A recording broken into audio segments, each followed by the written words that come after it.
大家好，啱啱過去嘅4月5號係清明節，呢一個係一個充滿懷念同埋溫暖氣息嘅節日。等我哋一齊用簡單嘅方式去認識佢啦。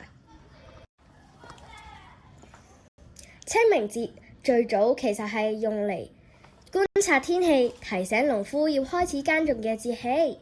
但係佢之所以變成而家大家都要返屋企嘅重要節日，同一個感人嘅故事有關。喺好耐以前，有一位晉國嘅公子叫重耳，佢喺流浪嘅時候非常肚餓，佢嘅臣子介子推竟然割下自己大髀上面嘅肉，煮成湯俾佢飲，救咗佢一命。後來重耳做咗國王，想要報答介子推，但係介子推唔求名利，匿咗入山裏面。國王為咗請佢出嚟，下令燒山。冇諗過，卻意外咁令到介子推去世。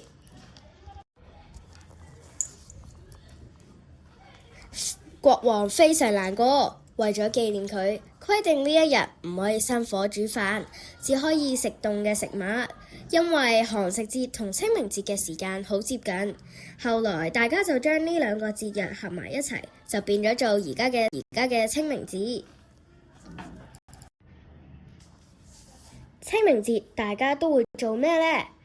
呢一日全家人會聚埋一齊，就好似一場大型嘅家庭聚會。呢一日我哋通常會做4件重要嘅事情。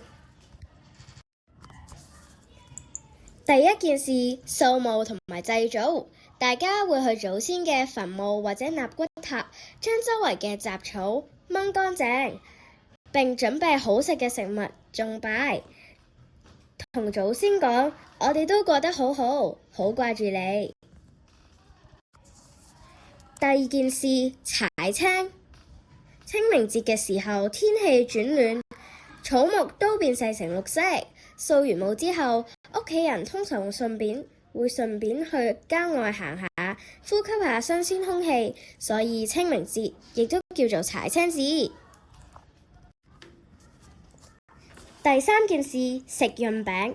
因為由來裏面提到嘅不生火吃冷食，所以好多人家都會準備各式各樣嘅配料，如豆芽菜、蛋絲、花生粉等，用薄薄嘅餅皮包起嚟食，先係好食嘅潤餅。第四件事，放風箏。古代人認為將煩惱寫喺風箏上面，等風箏飛高嘅時候剪斷線，煩惱就會隨風而去，保有身體健康。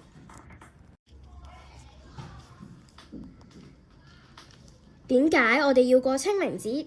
清明節唔單止係放假咁簡單，佢仲有2個最重要嘅意義：一、感恩同埋傳承。透過掃墓，等我哋自己記得自己嘅根，知道因為有祖先同埋長輩嘅努力，先會有而家平安長大嘅我哋，學識珍惜同埋感恩。2、愛護自然。清明代表春天嘅正式嚟到，提醒我哋要珍惜萬物生長嘅時光，同家人一齊感受大自然嘅美好。